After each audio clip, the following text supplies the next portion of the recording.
life, happy Monday. How are you guys? Did you have a lovely weekend? It rained quite a bit, didn't it? It's windy today, which is yesterday, so it's windy on Sunday.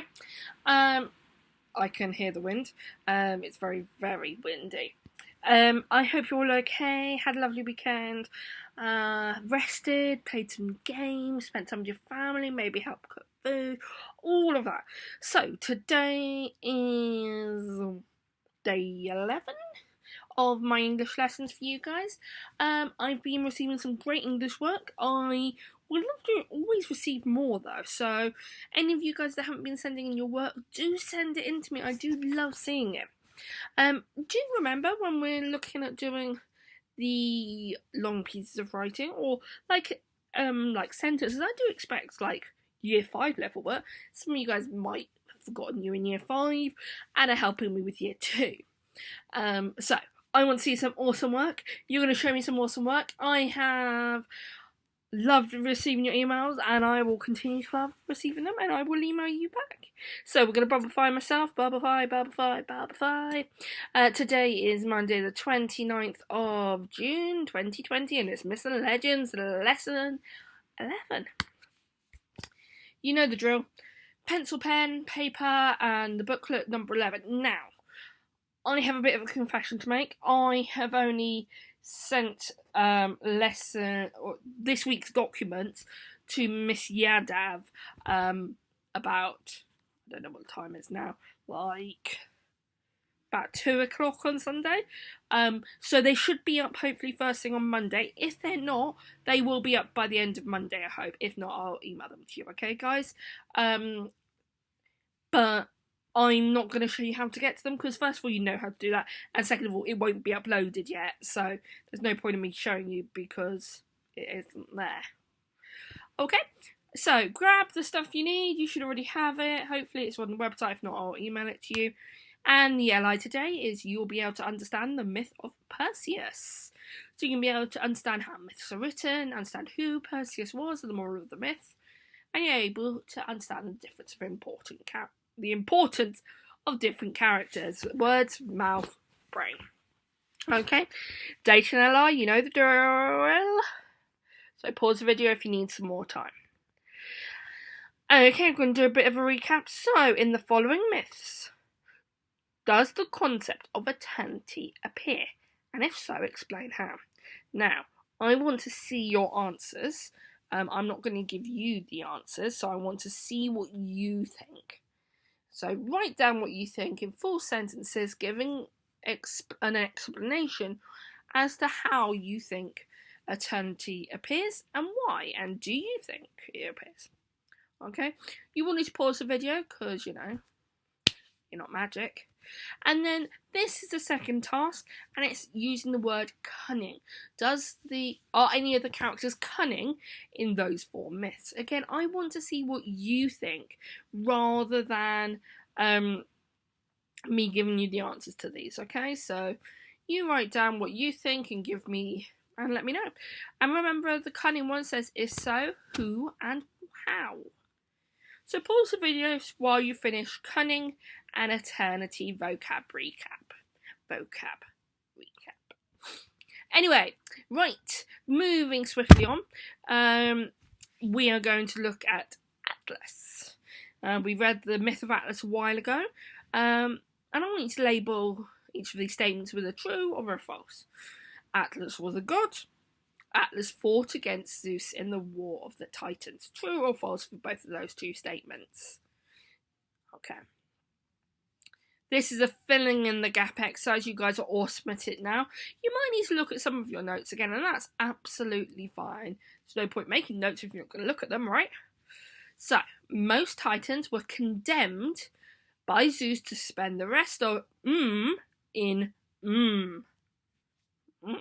But Atlas was given a different punishment, which was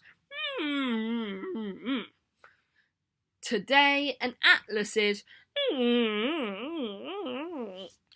Can you fill in the gaps? Can you do the true or the false? Pause the video if you need a little bit more time. Monsieur likes the fact it's Sunday, hence why she's happy. Okay, I'm going to move on. This has got the answers on, so pause the video if you need a little bit more time. So Atlas was not a god. He was in fact a titan. And Atlas did fight against Zeus in the War of the Titans, I think. Yes, he did, because he was a titan, so he fought with Kronos. Okay. Most titans were condemned by Zeus to spend the rest of eternity in Tartarus. See the two words there in red? But Atlas was given a different punishment, which was to hold up the sky for eternity. Today, an atlas is a book that shows us all the places in the world. Okay, so pause the video, make sure you got your answers right. If not, do correct them, give yourself a tick, or correct them, up to you. Right. Complete these descriptions of the gods. Zeus was the oh wait, I didn't finish the sentence. Zeus was the king of the He had killed his father in a great war called the Zeus was in charge of the sky, and he used and as his weapons. Pause the video if you need a little bit more time to fill in the gaps there for you. Okay, so Zeus was the king of the gods, or the sky. He had killed his father Kronos in a great war called the War of the Titans. And he was in charge of the sky, and he used thunder and lightning as his weapons. How did you go? Did you do alright? I would accept thunderbolts as well, because thunder and lightning, thunderbolts, yeah. Give yourself a tick.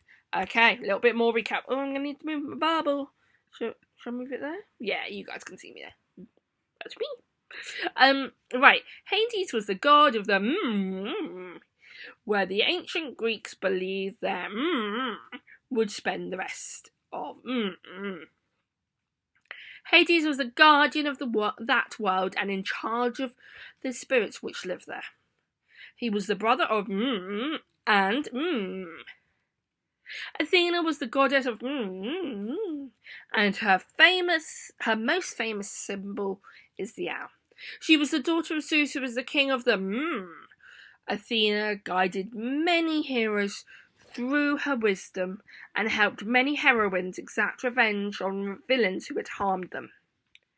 For example, when was attacked by Poseidon, the god of the Athena turned her into a creature which can turn all those who look at her into Okay, you will probably need to pause the video because that's quite a lot of gaps to fill in.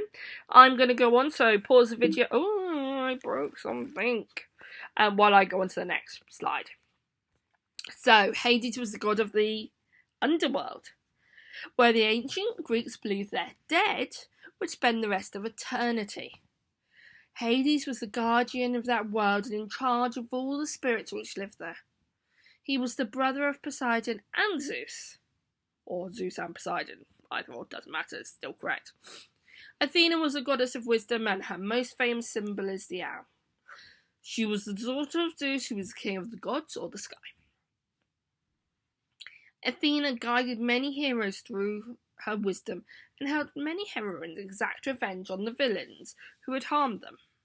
For example, when Medusa was attacked by Poseidon, the god of the sea, Athena turned into a gorgon, which was a creature who can turn all those who look at her into stone. Well done if you got all of those right. It's quite tricky.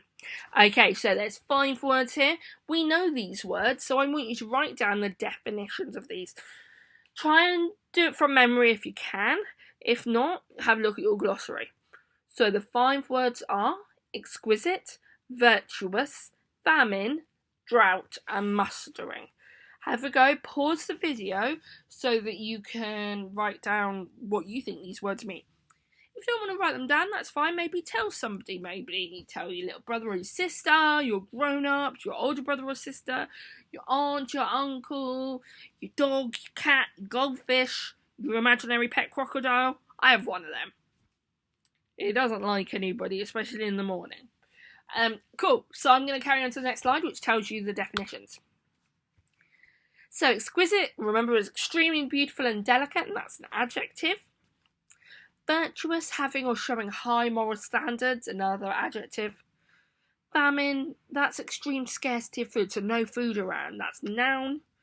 Drought, a prolonged period of abnormally low rainfall leading to a shortage of water, again a noun.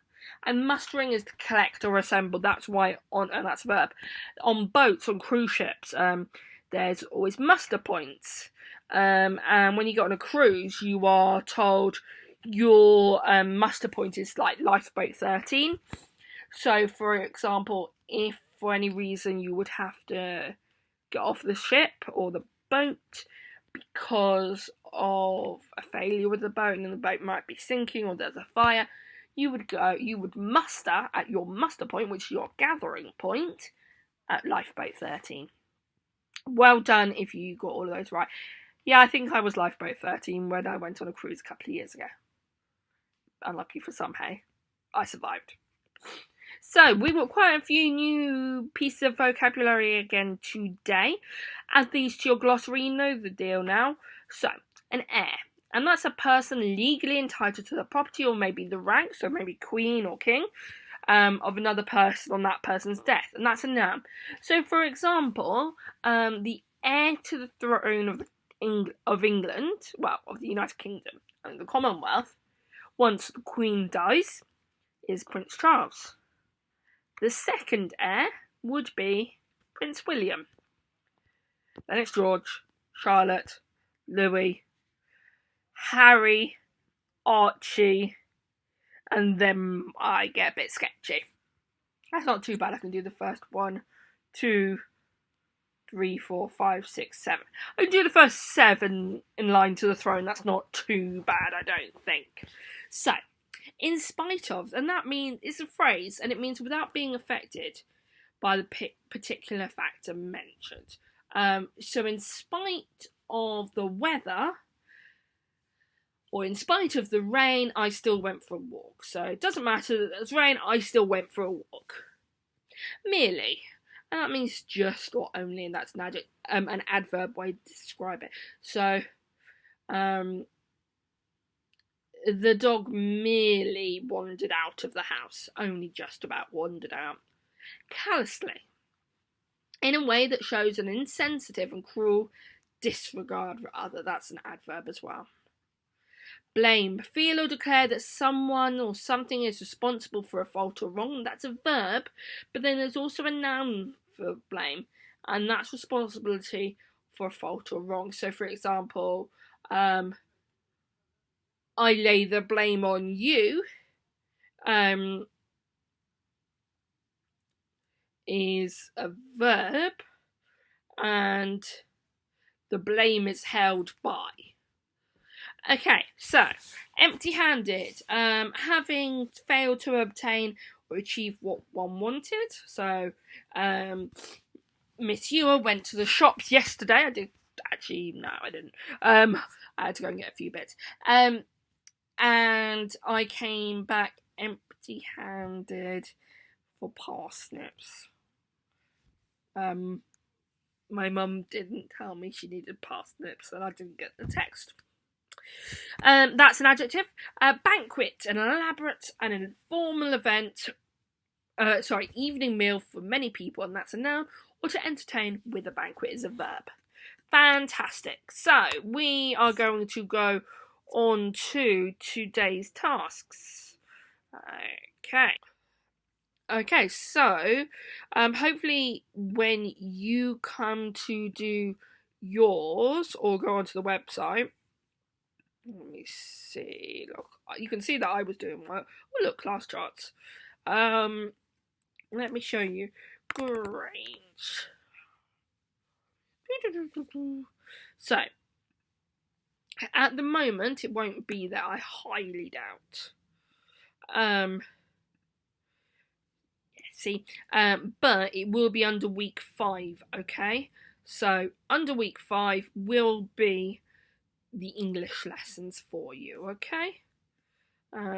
Fantastic. So, I'm just looking there. Some tasks have disappeared. Fantastic. So, that's where it'll be, but I'm going to use the one that's saved on my computer because it's there. So, date in our life for today, and it's about Perseus, our lesson.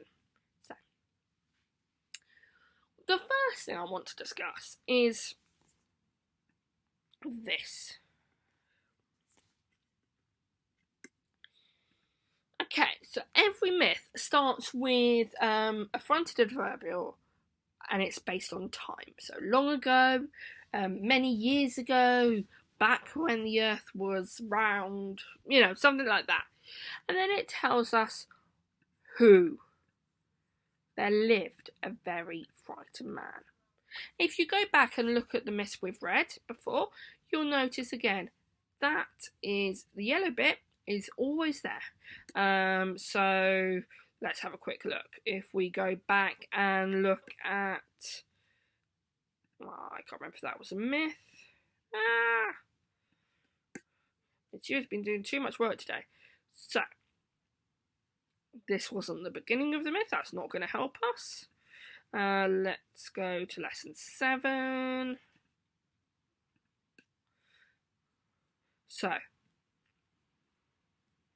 this tells us who,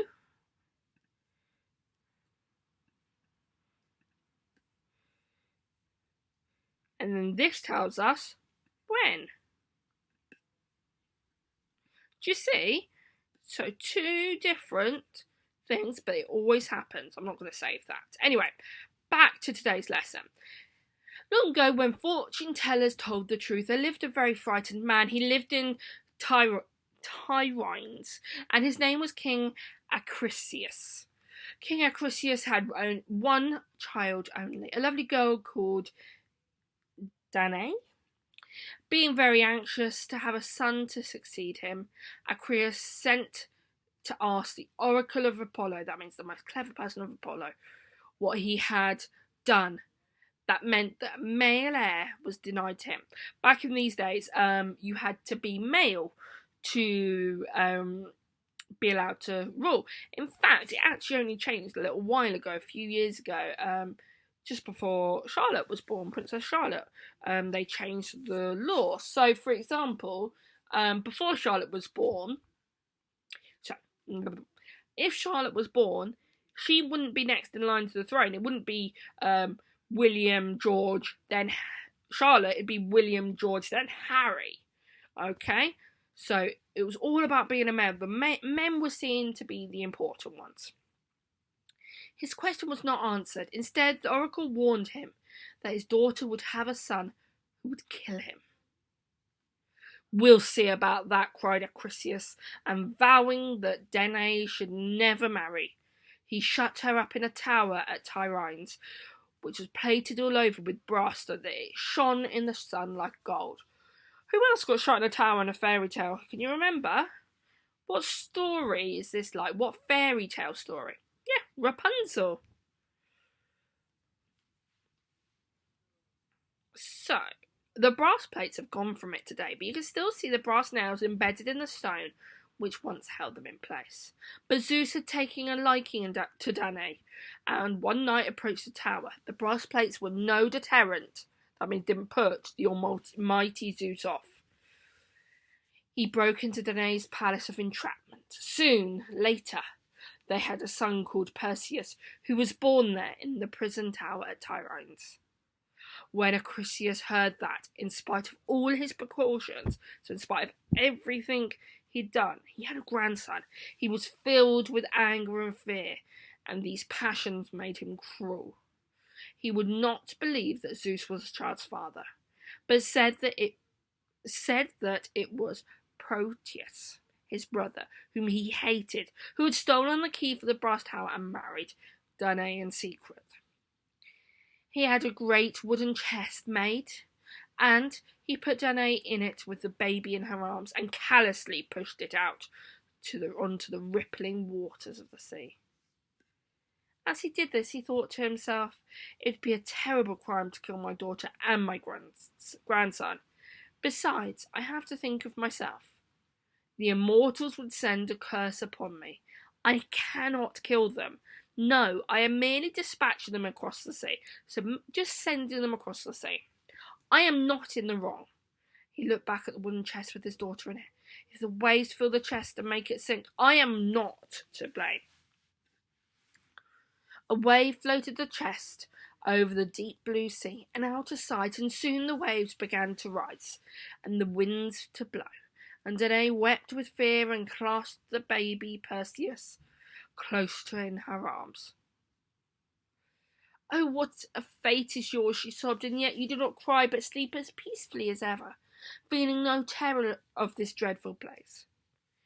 You do not fear the heaving sea, nor will the salt spray on your hair. Oh, perhaps it is because you know that your father Zeus will protect us. Then sleep on, my child, for the waves swell only to rock your cradle, and I will pray to Zeus that we may come safely to land." So she was praying that Zeus would help her and Perseus get to the other side of the river, of the sea. By the grace of Zeus, Danae and her baby son floated ashore, where they were met by a fisherman in his boat. The fisherman who rowed the boat was named Dictys. He took Danae to the little wooden shack where he lived, and showed her and Perseus great kindness. But unfortunately, the king of that country was not as good as a man as Dictys. King Polydectes liked to collect wives as other people like to collect pictures. Doesn't sound too good. And as soon as he heard about Danae, he wanted to add her to his collection. Danae politely refused when King Polydectes proposed to her, and she went on refusing for 17 years. Left to himself, the king would have forced Danae to marry him, but of course there was Perseus to consider. The boy was strong, afraid of nothing, and very quick-tempered. In short, just the sort to let fly with a sword to anyone that laid finger on his mother. That means if anybody laid a finger on Perseus's mother, he would have killed them with a sword. Worse still, he was very popular on the island, and there would have been an uproar if something horrible had accidentally happened to him. So Polydectes devised a scheme to remove Perseus without incurring any blame for killing him. He announced his marriage, but pretended that he was going to marry another girl, the daughter of a friend of his. He then threw a great banquet and invited everyone in the neighbourhood. Of course, everybody brought gifts, but when Perseus turned up to the wedding, he turned up empty-handed. For Perseus, besides being very young, bold and strong, was also very poor. When he saw Perseus, King Polydectes pretended to be furious, but secretly he was pleased, for he had known all along that Perseus wouldn't be able to afford a present. "What? No present?" he shouted. There were gasps of surprise around the banqueting table. "Don't you know that it's tradition to bring your king a present when he decides to get married?" "But I don't have any money, sire," Perseus explained. "No money? That's what comes of being a lazy good-for-nothing." Well, these words were intended to make Perseus lose his temper, and they worked, for his cheeks burnt with shame as he cried out, "I am not, sir, and to prove it, you can have anything you want for your wedding present. You only have to name it." What do you think he's going to name? "Anything? Anything," Perseus said. "Then what I would like for my wedding present is a Gorgon's head. Bring me a Gorgon's head." Several of the courtiers lost their appetite with sheer terror. "Very well, sire. If the head of a Gorgon is what you want, then a Gorgon's head is what you'll have." "Bravo!" cheered the courtiers. "Well said, Perseus." "Bravo!" thought King Polydectes. "He'll die, of course." So, you got 3 challenges today, and they're nice and simple. So I want you to answer the following questions. Make sure you use capital letter and full stop for each sentence. So, whose head do you think Perseus will try to give to Polydectes? What is Polydectes' aim in asking Perseus to collect a Gorgon's head? What is he hoping might happen? This is the same one. I do apologise. Well, look, these are all the same. No, so you only need to do 2. See, even better. Only do those 2. Okay, so activity B. Read the events below, write the number to put them in the correct order. So Danae and Perseus meet Dictys. Danae is knocked in the tower by her father. Polydictys asks for Danae's hand in marriage. Acrisius is desperate for a male heir. Polydictys tricked Perseus into agreeing to bring him a Gorgon's head. Acrisius hears the oracle's prophecy. What order do they go in? Send it to me in the email and I'll check it for you.